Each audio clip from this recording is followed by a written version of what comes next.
You're watching live coverage here on C-SPAN 3. Good afternoon. My colleagues and I remain squarely focused on achieving our dual mandate goals of maximum employment and stable prices for the benefit of the American people. While the unemployment rate remains low, it has edged up. Job gains have slowed, and downside risks to employment have risen.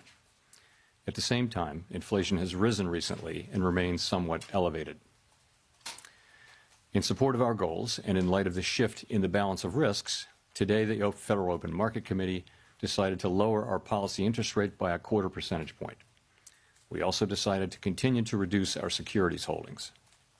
I'll have more to say about monetary policy after briefly reviewing economic developments. Recent indicators suggest that growth of economic activity has moderated. GDP rose at a pace of around 1.5% in the first half of the year, down from 2.5% last year. The moderation in growth largely reflects a slowdown in consumer spending. In contrast, business investment in equipment and intangibles has picked up from last year's pace. Activity in the housing sector remains weak. In our summary of economic projections, the median participant projects GDP to rise 1.6% this year and 1.8% next year, a touch stronger than projected in June. In the labor market, the unemployment rate edged up to 4.3% in August, but remains little changed over the past year at a relatively low level. Payroll job gains have slowed significantly to a pace of just 29,000 per month over the past 3 months. A good part of the slowing likely reflects a decline in the growth of the labor force due to lower immigration and lower labor force participation. Even so, labor demand has softened, and the recent pace of job creation appears to be running below the break-even rate needed to hold the unemployment rate constant. In addition, wage growth has continued to moderate while still outpacing inflation. Overall, the marked slowing in both the supply of and demand for workers is unusual. In this less dynamic and somewhat softer labor market, the downside risks to employment appear to have risen. In our SEP, the median projection for the unemployment rate is 4.5% at the end of this year and edges down thereafter. Inflation has eased significantly from its highs in mid-2022, but remains somewhat elevated relative to our 2% longer-run goal. Estimates based on the Consumer Price Index and other data indicate that total PCE prices rose 2.7% over the 12 months ending in August, and that, excluding the volatile food and energy categories, core PCE prices rose 2.9%. These readings are higher than earlier in the year as inflation for goods has picked up. In contrast, disinflation appears to be continuing for services. Near-term measures of inflation expectations have moved up, on balance, over the course of this year on news about tariffs, as reflected in both market and survey-based measures. Beyond the next year or so, however, most measures of longer-term expectations remain consistent with our 2% inflation goal. The median projection in the SEP for total PCE inflation is 3.0% this year and falls to 2.6% in 2026 and to 2.1% in 2027. Our monetary policy actions are guided by our dual mandate to promote maximum employment and stable prices for the American people. At today's meeting, the committee decided to lower the target range for the federal funds rate by 1/4 percentage point to 4 to 4.25%, and to continue reducing the size of our balance sheet. Changes to government policies continue to evolve, and their effects on the economy remain uncertain. Higher tariffs have begun to push up prices in some categories of goods, but their overall effects on economic activity and inflation remain to be seen. A reasonable base case is that the effects on inflation will be relatively short-lived, a one-time shift in the price level. But it is also possible that the inflationary effects could instead be more persistent, and that is a risk to be assessed and managed. Our obligation is to ensure that a one-time increase in the price level does not become an ongoing inflation problem. In the near term, risks to inflation are tilted to the upside and risks to employment to the downside, a challenging situation. When our goals are in tension like this, our framework calls for us to balance both sides of our dual mandate. With downside risks to employment having increased, the balance of risks has shifted. Accordingly, we judged it appropriate at this meeting to take another step toward a more neutral policy stance. With today's decision, we remain well positioned to respond in a timely way to potential economic developments. We will continue to determine the appropriate stance of monetary policy based on the incoming data, the evolving outlook, and the balance of risks. In our SEP, FOMC participants wrote down their individual assessments of an appropriate path for the federal funds rate, based on what each participant judges to be the most likely scenario for the economy. The median participant projects that the appropriate level of the federal funds rate will be 3.6% at the end of this year, 3.4% at the end of 2026, and 3.1% at the end of 2027. This path is 1/4 percentage point lower than projected in June. As is always the case, these individual forecasts are subject to uncertainty, and they're not a committee plan or decision. Policy is not on a preset course. The Fed has been assigned two goals for monetary policy: maximum employment and stable prices. We remain committed to supporting maximum employment, bringing inflation sustainably to our 2% goal, and keeping longer-term inflation expectations well anchored. Our success in delivering on these goals matters to all Americans. We understand that our actions affect communities, families, and businesses across the country. Everything we do is in service to our public mission, and we at the Fed will do everything we can to achieve our maximum employment and price stability goals. Thank you. I look forward to our discussion. Great. Thank you. Chris Rugaber at Associated Press. As you know, Fed Governor Stephen Miron has kept his position at the White House, even as he's joined the Fed board. This is the first time, I believe, the Fed's board has had someone with executive branch ties in decades. Does this compromise the Fed's independence from day-to-day politics? And relatedly, how can you maintain the public's perception the Fed is politically independent with this dynamic? Thank you. So we did welcome a new committee member today, as we always do, and the committee remains united in pursuing our dual mandate goals. We're strongly committed to maintaining our independence, and beyond that, I really don't have anything to share. Okay, and then just as a quick follow-up, I'm sorry, can you and other Fed officials have spoken extensively about the impact of tariffs on inflation, although perhaps with many companies appearing to eat the tariffs, tariffs may be impacting the labor market and other parts of the economy instead. Do you see that as a possible outcome here, that tariffs are the reason we're seeing some slowing, particularly in the labor market, rather than in inflation? Thank you. You know, it's certainly possible. You know, we're beginning to see, we have begun to see goods prices showing through into higher inflation, and actually the increase in goods prices accounts for most of the increase in inflation, or perhaps all of the increase in inflation over the course of this year. Those are not very large effects at this point, and we do expect them to continue to build over the course of the rest of the year and into next year. And you know, it's also possible that there may be effects on employment, but that I would say if you're looking at why employment is doing what it's doing, that's much more about the change in immigration. So the supply of workers has obviously come way down. There's very little growth, if any, in the supply of workers. And at the same time, demand for workers has also come down quite sharply, and to the point where we see what I've called a curious balance. It's, you know, typically when we say things are in balance, that sounds good, but in this case, the balance is because both supply and demand have come down quite sharply. Now demand coming down a little more sharply because we now see the unemployment rate edging up.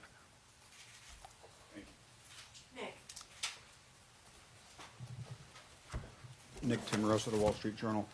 Chair Powell, do economic conditions and the balance of risks no longer warrant a restrictive policy setting? So I don't think we can say that. What we can say is this, that over the course of this year, we've kept our policy at a restrictive level, and people have different views, but a clearly restrictive level, I would say. So, and we were able to do that over the course of this year because the labor market was in very solid condition with strong job creation and all those things. I think if you go back to April and now look at the revised job creation numbers for May, June, July, and August, I can no longer say that. So what that means is that the risks were clearly tilted toward inflation. I would say they're moving toward equality. Maybe they're not quite out of equality. We don't need to know that. But we do know that they've moved meaningfully toward greater equality, the risks between the two goals, and that suggests that we should be moving in the direction of neutral, and that's what we did today. Under what circumstances would a larger than 25 basis points rate cut be warranted, and how seriously was that option entertained at your meeting this week?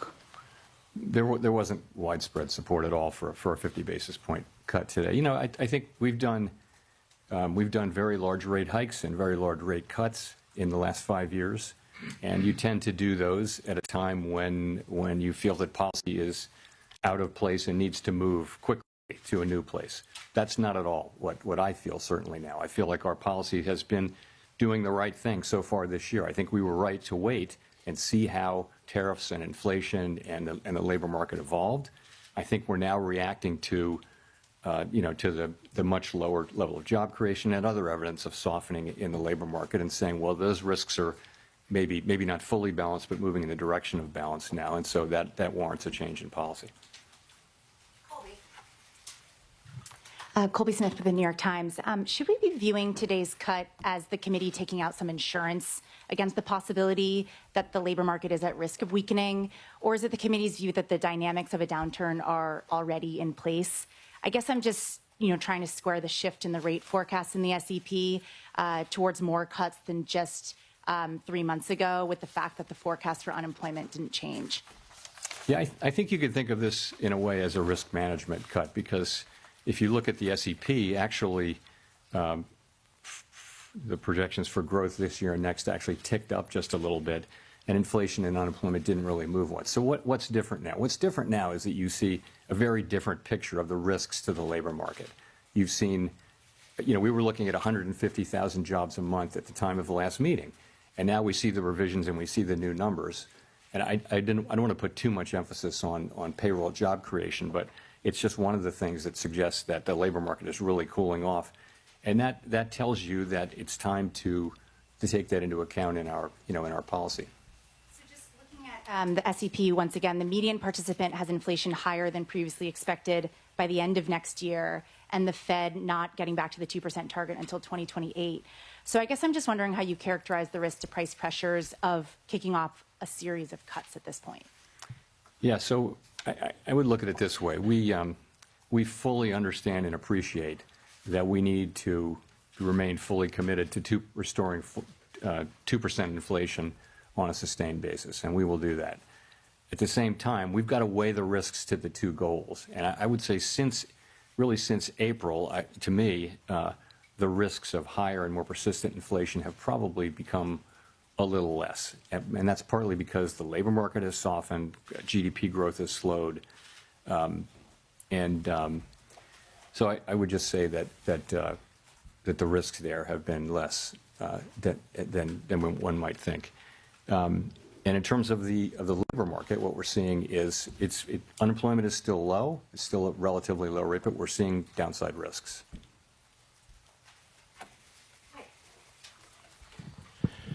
Michael McKee from Bloomberg Radio and Television. I'm a little confused by your explanation of the Fed cutting rates because of unemployment. If you think that most of what's happening in the employment area is related to immigration, which your rate cuts wouldn't address, how do you see that as more important than inflation, which has remained almost a full percentage point above your target? Well, I was saying that what's happening in the labor market has more to do with immigration than it has to do with tariffs. That was the question I was answering. So I wouldn't say that all of what's happening in the labor market is due to tariffs. I mean, you clearly have a slowing in it due to immigration. You clearly have a slowing in demand, which is now perhaps more than that in supply, and we know that because the unemployment rate has ticked up. So, that's what I meant by that. If I could follow up. every year since 2015, the SEP has forecast that you would hit your target 2 years later. And this year, this SEP says you're going to hit your target 2 years later. 2% does not seem to be in sight. Does that suggest that the 2% target is not really achievable? And does this present any credibility problems for you in telling people that that's what you're going to do if you can never reach it?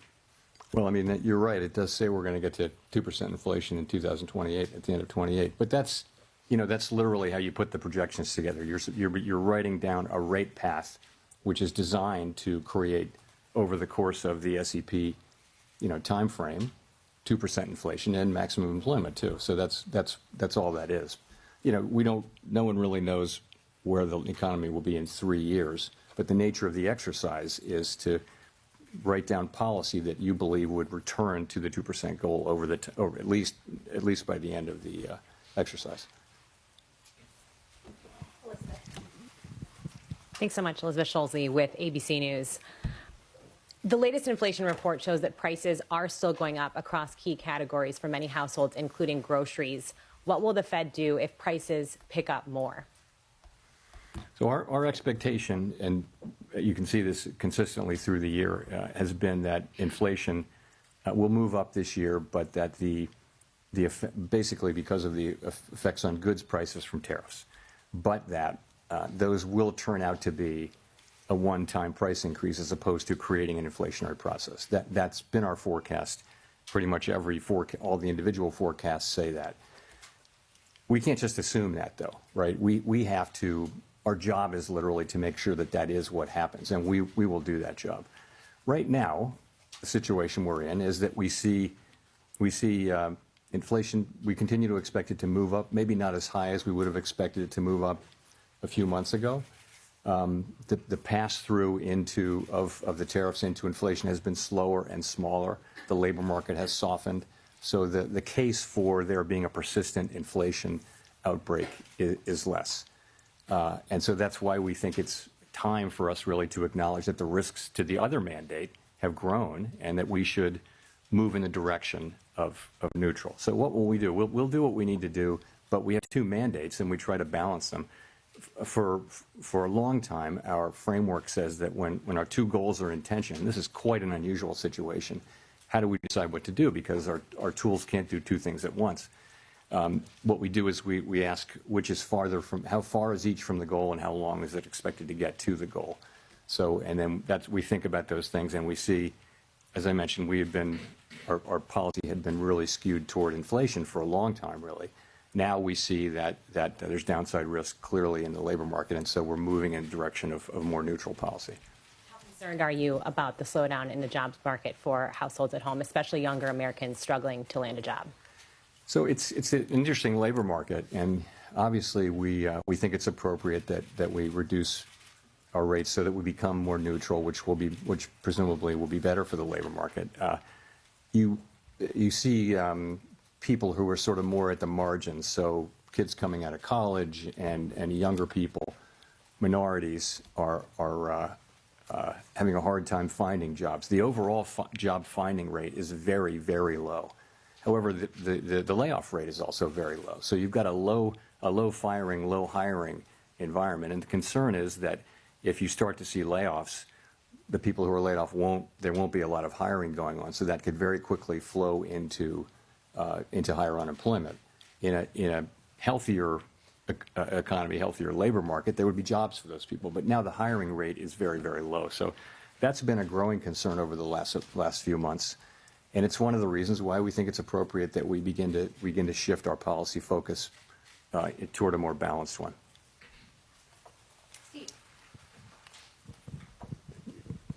Steve Leisman, CNBC. Mr. Chair, in the past, during rate cuts, you used the word recalibration. And I wonder if you pointedly did not use it this time. And in fact, when you said policy is not on a preset course, did you mean that as sort of the opposite of recalibration? Are we meeting to meeting, data point by data point? Are we in the process here of getting back to neutral? Thank you. So I think we're in a meeting by meeting situation. We're going to be looking at the data. Let me say a word about the SEP really here. So we often point this out. What the SEP is it's an accumulation of the individual projections of 19 people, showing what they believe at a particular moment in time to be the most likely path for the economy and thus the appropriate path for monetary policy as well. And as you know, we don't debate or try to agree on what that is. We just write them down and accumulate them. We do sometimes discuss them. And so we always say we're not on a preset path, and we really mean that.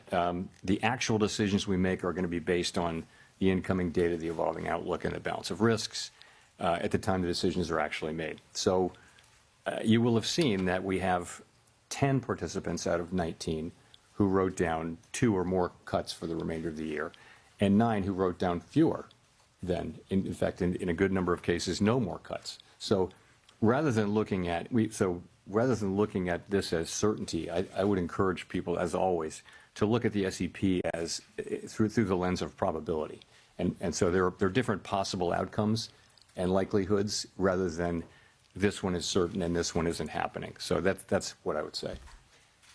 Thank you for getting to my follow-up question, which was, is the dispersion in the outlook a sign of uncertainty of policy in the meetings to come? Thank you. You know, it is such an unusual situation. Ordinarily, when the labor market is weak, inflation is low. And when the labor market is really strong, that's when you got to be careful about inflation. So we have a situation where we have two-sided risk. And that means there's no risk-free path.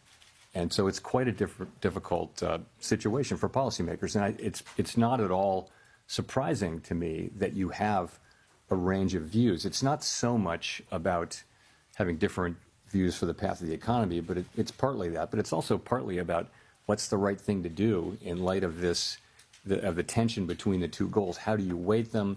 How worried are you about one versus the other? And so it's natural. I think it would actually be surprising if you didn't have a pretty wide range of views based, in this kind of highly unusual situation, and we do. So, but we get together, we discuss, we have a great discussion, and then we decide what to do and we act. But you're right that it's a wide dispersion of views, and I think that's understandable and natural in the current situation.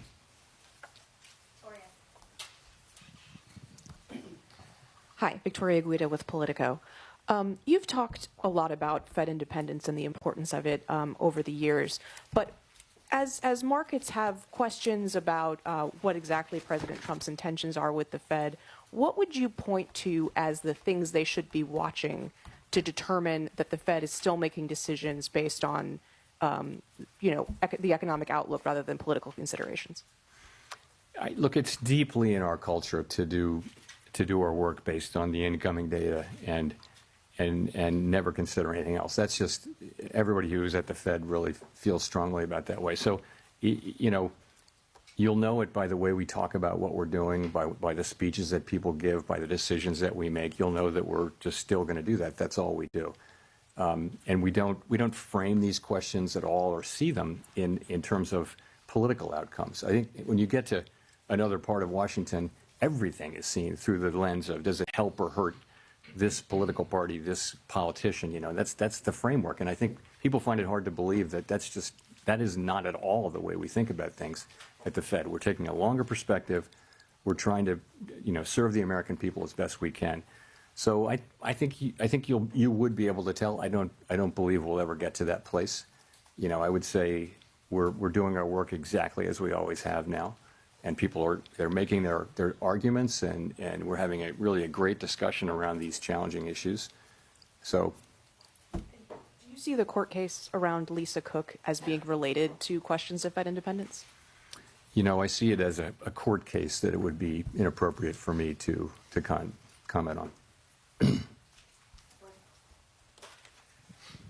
Thanks, Mr. Chairman. Edward Lawrence from Fox Business. So we saw the preliminary benchmark revisions down 911,000. The revisions for June were the first negative revisions we've seen since December of 2020.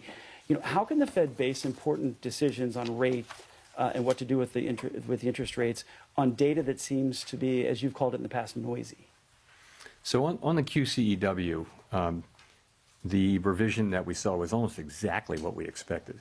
it was amazing how close the expectation was. So, and the reason for that is, for the last bunch of quarters, there's been almost a predictable overcount, and I think the Bureau of Labor Statistics really does understand this, and they're working hard to fix it. It's got to do, of course, it has something to do with low response rates, but it's also got to do with what's called the birth-death model, because a good amount of job creation happens around new companies and how many go out of business, how many are founded, and it's just really hard. You can't survey for that. You've got to have a model that predicts that, and it's quite difficult to do, especially when the economy is undergoing big changes. So, and they've been working on that and are making progress on it, but the data we get is still good enough for us to do our work.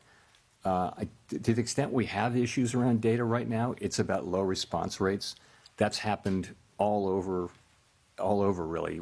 Response rates are just lower to surveys now, both in and out of the government. And it's no great secret. We want higher response rates, and we need those to have, less volatile data.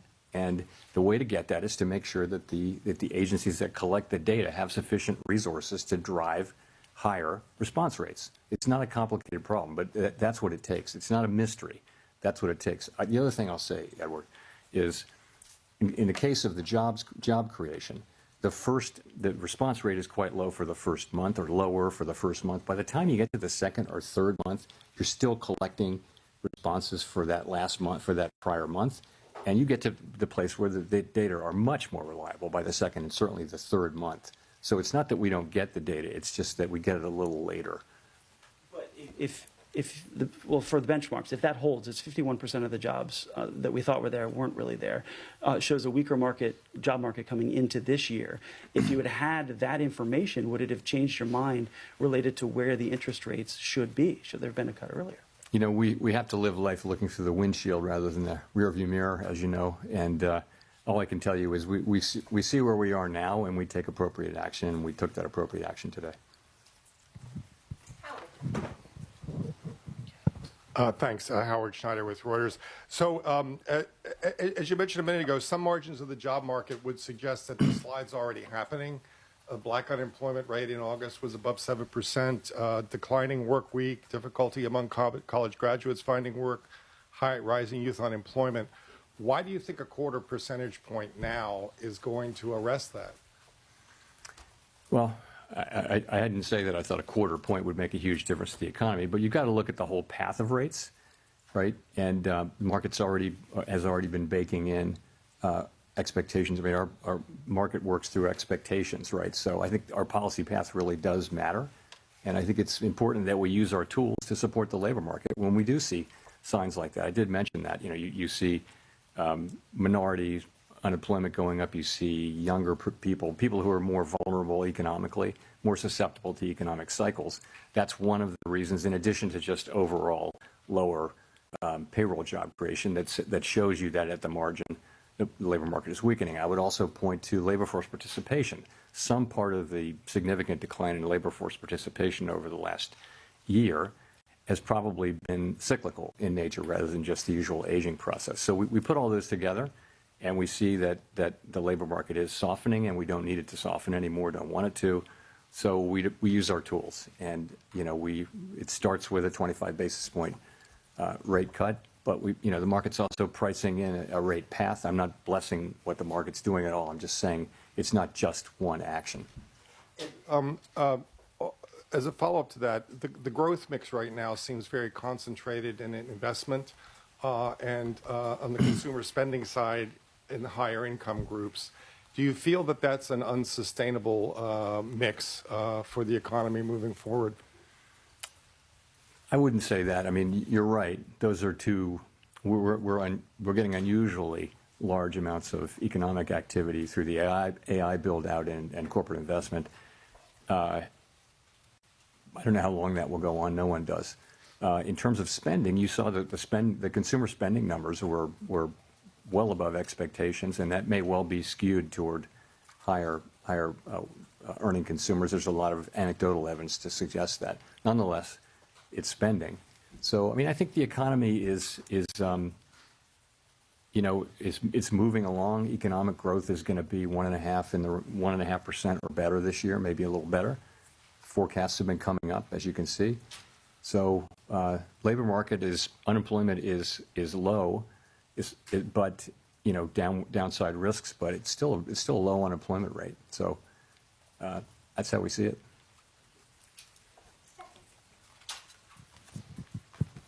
Hi, Stephanie Rule, MSNBC.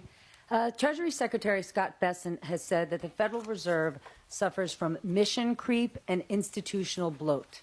He's now calling for an independent review. Would you support an independent review, or are you open to any sort of reform in any areas of the Fed? I, of course, am not going to comment on anything the Secretary says or really any other officer says. So in terms of reform at the Fed, we just went through a lengthy and I think very successful process of updating our monetary policy framework. I would say there's a lot of work going on behind the scenes around the assets we have in the Federal Reserve Federal Reserve System and at the board. Are they the right size? We're actually going through a 10% headcount reduction through the whole Fed, including the board and all the reserve banks. The employment at the Fed at the end of that will be basically at the same level it was more than 10 years ago. So we will have had zero job growth for more than a decade when we're finished with that, and I think we'll probably do more than that. So I think we're certainly open to constructive criticism and ways to do our jobs better. But not an independent review? We're certainly open to to always trying to do better. Mr. Chairman, Neil Irwin with Axios. There's been some debate lately on whether AI is already starting to affect the labor market in terms of lower labor demand, higher productivity by contrast. Do you buy that? And if that is true, does that have implications for the monetary policy setting? So there's great uncertainty around that. I think my view, which is also a bit of a guess but widely shared, I think, is that you are seeing some effects, but it's not the main thing driving it. And so particular focus on young people coming out of college. And yeah, there may be something there. It may be that companies or other institutions that have been hiring younger people right out of college are able to use AI more than they had in the past. That may be part of the story. It's also part of the story, though, that job creation more broadly has slowed down. The economy has slowed down. And so it's probably a number of things. But yeah, it's probably a factor. Hard to say how big it is.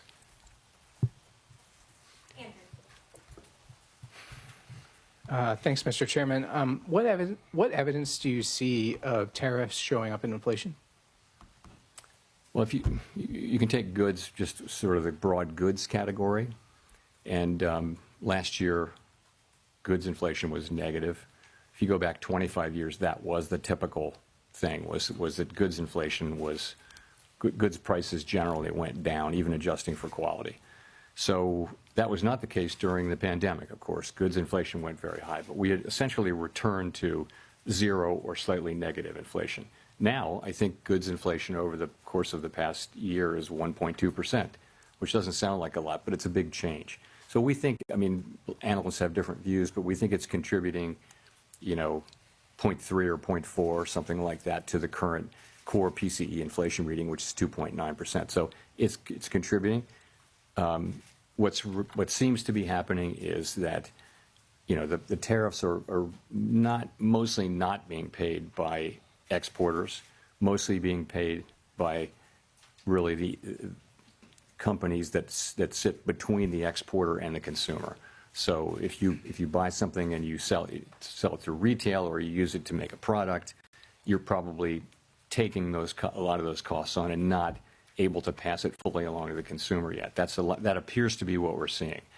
All of those companies and entities in the middle, they'll tell you that they have every intention of passing that through in time, but they're not doing that now. To the consumer, the pass-through has been pretty small. It's been slower and smaller than we thought. But the evidence is it's very clear that there's some pass-through.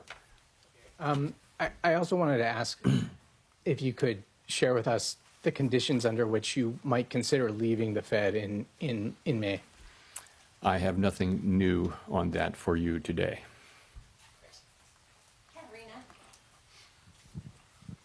Hi, Katerina Saraiva with Bloomberg News. I just wanted to follow up on, one of your answers just a couple minutes ago.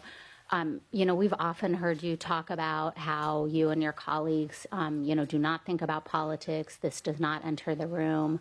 But one of your new colleagues does come from this world, right, where everything is seen through this framework of politics and of what party is being helped, and that person is still employed by the White House.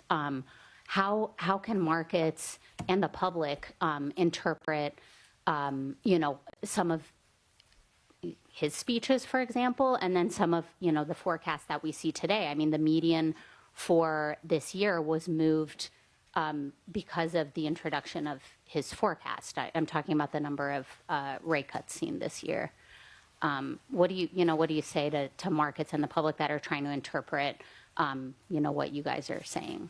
So there's 12 vote, 19 participants of whom 12 vote, as you know, on a rotating basis. So no one voter, can really. The only way for any voter to really move things around is to be incredibly persuasive, and the only way to do that in the context in which we work is to make really strong arguments based on the data and one's understanding of the economy. That's really all that matters, and that's how it's going to work. And I think that is the way the institution, that's in the DNA of the institution. That's not going to change. And then I wanted to ask about a Gallup poll that showed that Americans now have more confidence in the president than the Federal Reserve when it comes to doing what's right for the economy. Why do you think that is, and what's your response? What's your message to the public?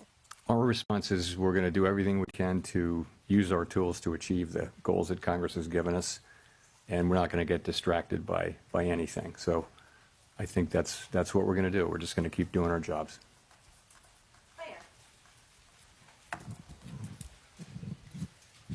Claire Jones, Financial Times. Given the range of views expressed prior to the meeting, I think there was a lot less dissent today than a lot of people expected.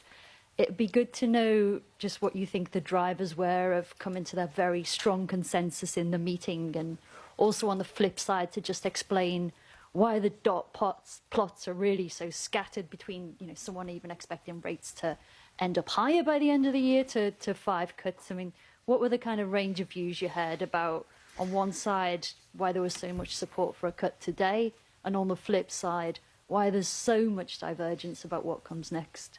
So I think there's quite a wide assessment that the situation has changed with respect to the labor market. Whereas we could still say, and did say in July, at the time of the July meeting, that the labor market was in solid condition, and we could point to 150,000 jobs per month and many other things. I think that the new data that we've had, and it's not just payrolls, it's other things as well, suggests that there really is meaningful downside risk. I said there was downside risk then, but I think that downside risk is now a reality, and there's clearly more downside risk. So I think that's broadly accepted. And so that meant different things for different people. Some wrote down, almost everyone wrote down, supported this cut, and some supported more cuts and some didn't, as you will see from the dot plot. So that's just the way it is. I mean, people have, you have people who take this work very seriously, think about it all the time, do their work, discuss it with our colleagues. We endlessly discuss this between ourselves, and then we have a meeting where we put it all out on the table, and this is what you get. And you're right, there's a range of views in the dots, and I think that's, like I said, very unsurprising given the quite unusual, historically unusual nature of the challenges that we face. But let's remember, though, the unemployment rate's 4.3%. The economy's growing at 1.5%. So it's not a bad economy or anything like that. We've seen much more challenging economic times. But from a policy standpoint, the standpoint of what we're trying to accomplish, it's challenging to know what to do. There are, as I mentioned earlier, there are no risk-free paths now. It's not incredibly obvious what to do. So we have to keep our eye on inflation. At the same time, we cannot ignore and must keep our eye on maximum employment, which is those are our two equal goals. And you will see that there are a range of views on what to do. Nonetheless, we came together today at the meeting and acted with a high degree of unity.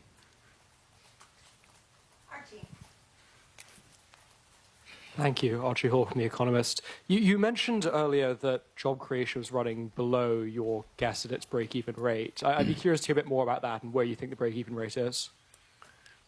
So there are many different ways to calculate it, and none of them is perfect. But it's clearly come way down. You could say it's somewhere between 0 and 50,000, and you'd be right or wrong. I mean, there's just many different ways to do it. So wherever it was, 150,000, 200,000 a few months ago, it's come down quite significantly. And that's because a very lower amount of people are joining the labor force. The labor force really not growing much at this point. And that's a lot of where the supply of labor was coming from over the last 2 or 3 years. So we're not getting that now. We've got much lower demand. It's interesting that supply and demand have really come down together so far, except now we do have unemployment ticking up outside, just one tick outside of the range where it's been for a year. 4.3% is still a low level, but I think this speedy decline in both supply and demand has certainly gotten everyone's attention. Follow up, if I may. You mentioned the downside risk to employment a fair amount, but it's striking that measures of kind of activity and output for the third quarter, those that we have, seem pretty strong. The Atlanta Fed's GDP now is very strong. You mentioned strong PCE numbers as well. How do you square those things? Is there a chance actually could be upside risk to the labour market if those activity measures are right? Well, that would be great. We'd love that to happen. So I don't know that you see a big tension there, but it's gratifying to see that economic activity is holding in, and it's a good bit from consumption. It looks like consumption was stronger than expected, what we got earlier this week, I guess. And also we're getting, a fairly narrow sector is producing a lot of economic activity, which is the AI build out and business investment. So we watch all of it, and I would say we did move up. The median for growth for this year actually moved up in the SEP between the June and September SEPs. So, and really the inflation and labor market didn't change much. It's really the risks that we're seeing to the labor market that were the focus of today's decision. Nicole. Hi, Nicole Goodkind with Barron's. Thank you for taking my question.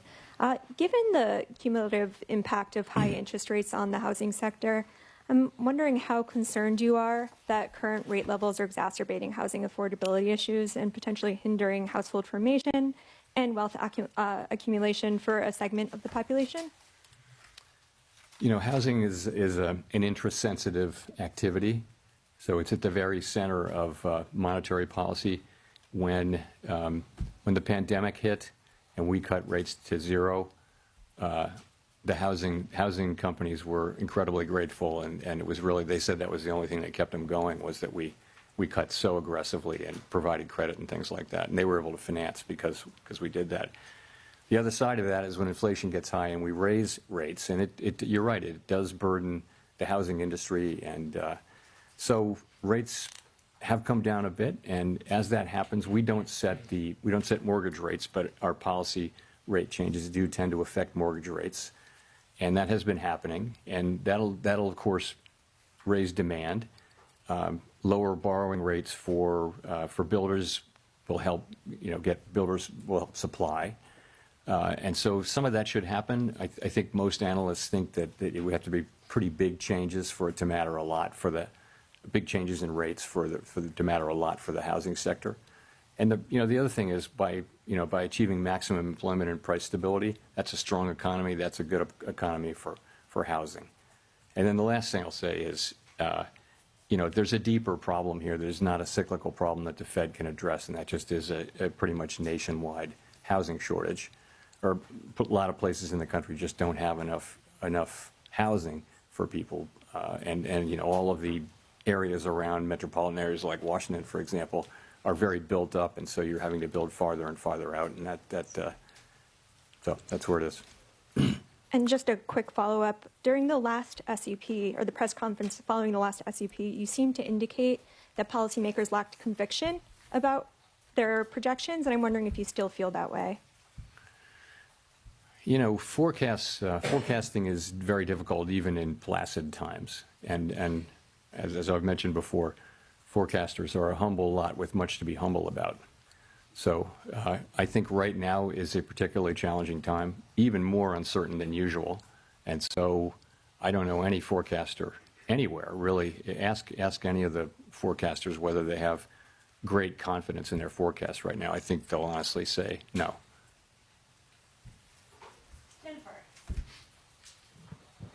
Thank you, Chair Powell. Jennifer Schonberger with Yahoo Finance. If you're cutting rates, why continue to reduce the size of your balance sheet, then pause the unwinding? Well,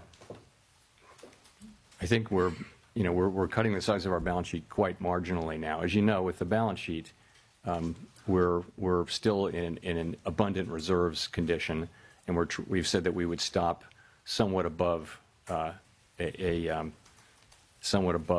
ample reserves level. That's where we are, and we're getting closer to that. We're monitoring it very carefully. We don't think that has at all significant macroeconomic effects. These are pretty small numbers moving around inside a giant economy. The level of runoff is not very large, so I wouldn't attribute macroeconomic consequences to that at this point. And at his recent confirmation hearing, Stephen Myron brought up that the Fed actually has 3 mandates from Congress, not just jobs and stable prices, but also moderate long-term interest rates. So what does Congress mean by moderate long-term interest rates? How should we understand that when we see the 10-year Treasury moving? And how do you think about this part of the mandate when policy choices like rate cuts or balance sheet reductions affect the long end of the yield curve? So we always think of it as the dual mandate, maximum employment and price stability, for a long time, because we think moderate long-term interest rates are something that will result from stable inflation, low and stable inflation, and maximum employment. So we haven't thought about that for a very long time as a third mandate that requires independent action. So that's where that is. And there's no thought of, as far as I'm concerned, there's no thought of considering that, considering that we somehow incorporate that in as something in a different way.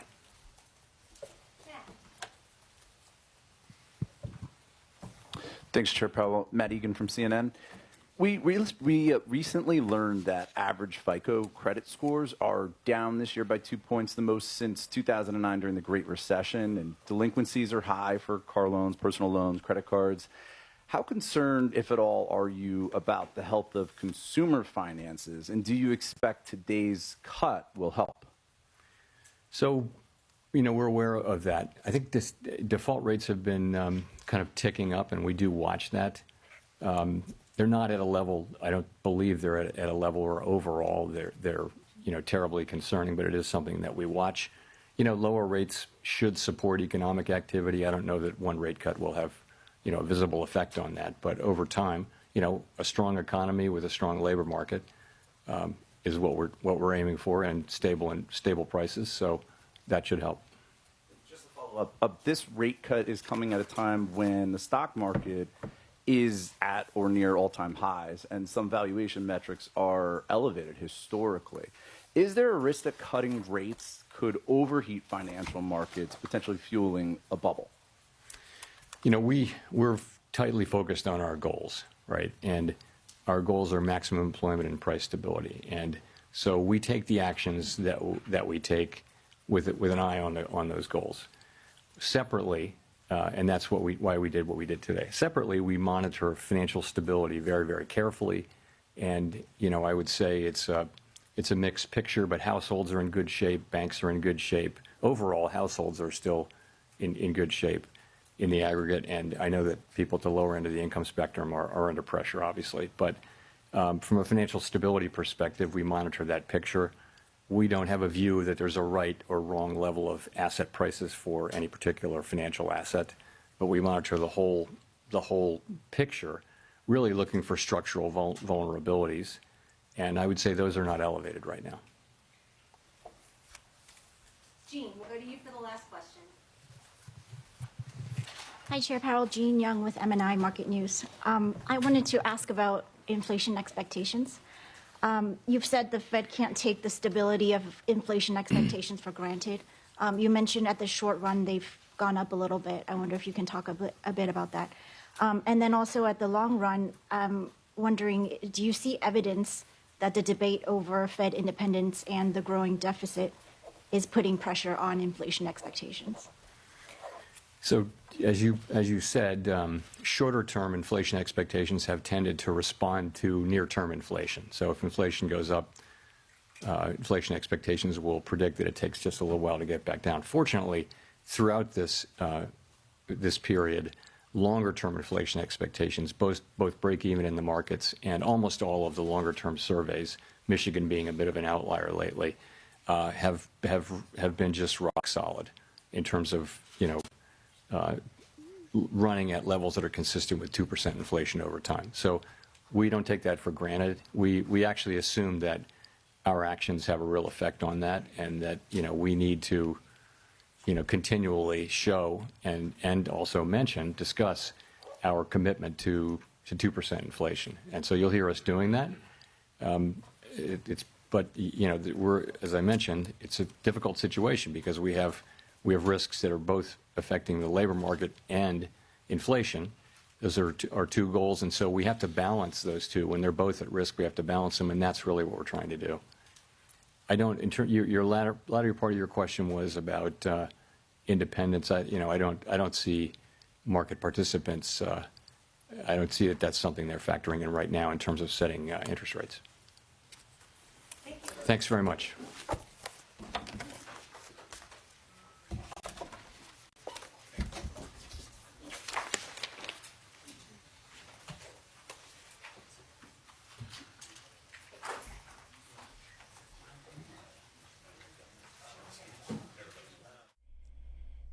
President Trump and the First Lady are currently in the UK for an historic second state visit, which will include a formal dinner later today with King Charles and Queen Consort Camilla in attendance.